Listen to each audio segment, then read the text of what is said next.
Have you heard of the global boycott movement against Israel? It's making waves worldwide with people from all walks of life joining in to make their voices heard. From businesses to sports and cultural events, Israel is facing increasing pressure to be excluded.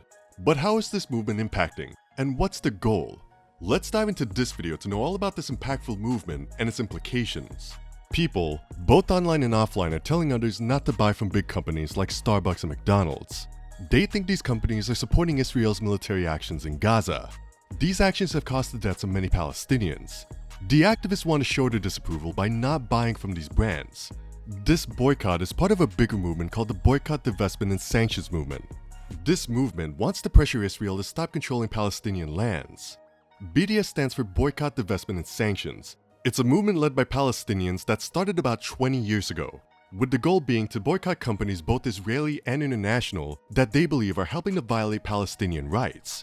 BDS also wants companies to stop investing in Israel and to leave the Israeli-occupied West Bank.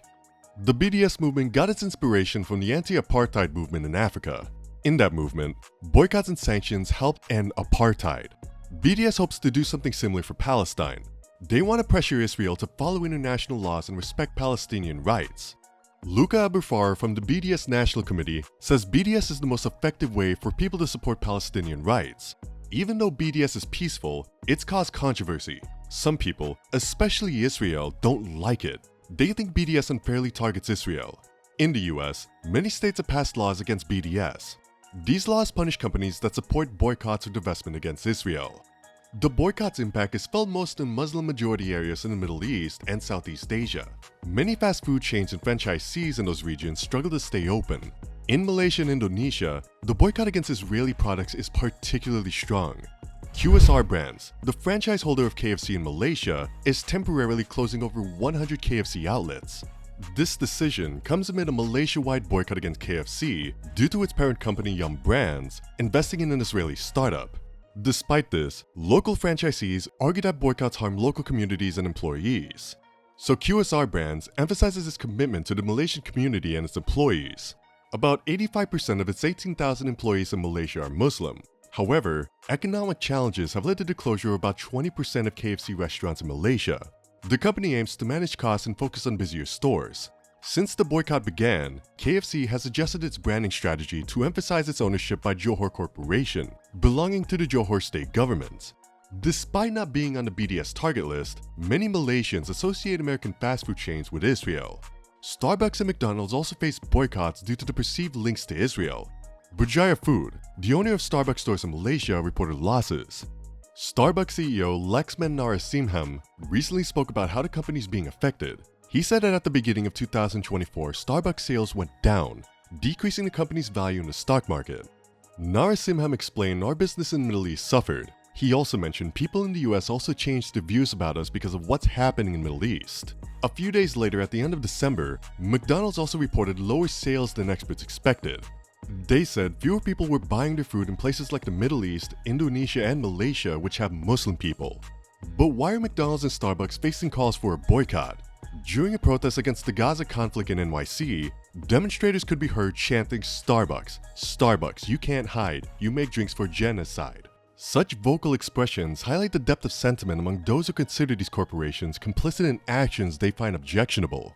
McDonald's in particular has faced scrutiny over its alleged support for Israel. Activists point to McDonald's Israel, which garnered attention for offering free and discounted meals to Israeli soldiers and rescue teams following a Hamas attack on October 7.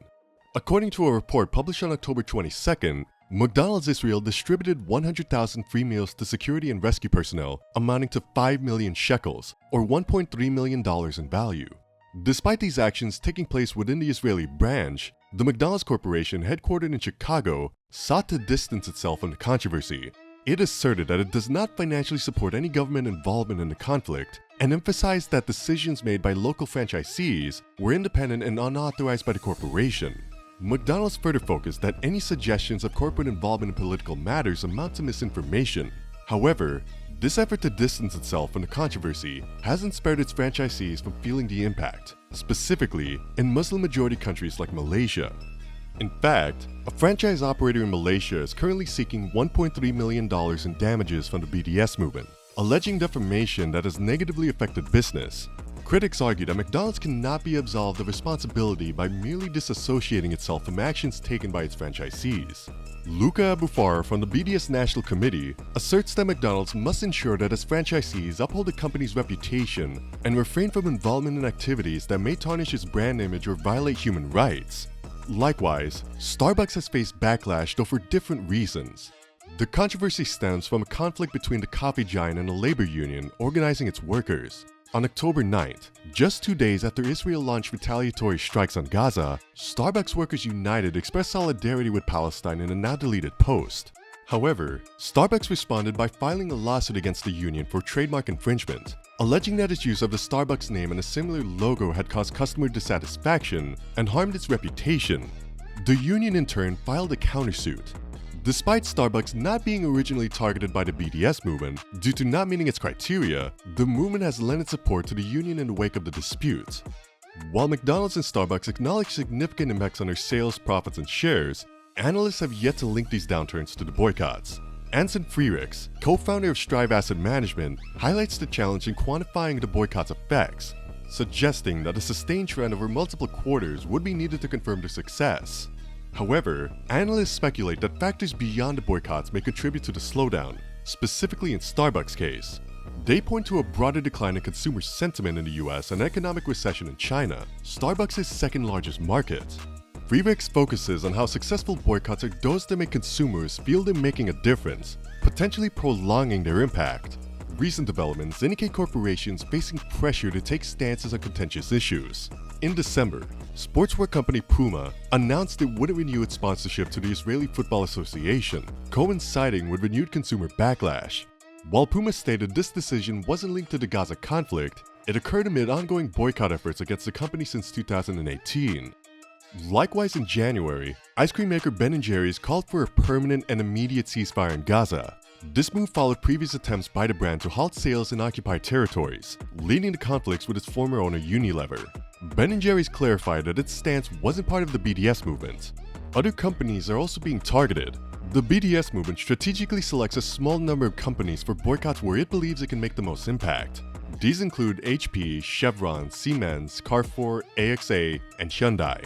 It also targets a larger number of companies for divestment campaigns, pressuring investment funds to sell their shares. Since the Gaza war began, BDS has endorsed new targets like McDonald's, Pizza Hut, and Burger King. These are termed organic boycott targets because they garnered public support after their brand franchises seemed to support Israel. Targets are chosen based on several factors. First, the level of complicity of a company or institution is assessed. For instance, a company supplying arms to the Israeli army is seen as more complicit than one selling beauty products in Israel. Then, BDS considers whether the targeted company can attract significant media attention or support from other movements. Even if conditions aren't fully met, BDS may still pursue a company where it believes it has a reasonable chance of success. Not only this, but the boycott movement extends beyond targeting businesses. There are also calls to exclude Israel from participation in various sporting and cultural events. Similar to how Russia was shunned after its invasion of Ukraine, Israel is now facing demands for exclusion from international institutions. Recently, 12 Middle Eastern soccer associations urged FIFA, the global governing body of soccer, to ban the Israeli Football Association from participating due to Israelis' actions in Gaza. Additionally, there are calls for the International Olympic Committee to exclude Israel from the upcoming Summer Olympics in Paris. Beyond sports, Israel also demands to be excluded from Europe's annual Eurovision competition. So what do you think of the global boycott movement against Israel? Comment your thoughts and views down below, and subscribe for more.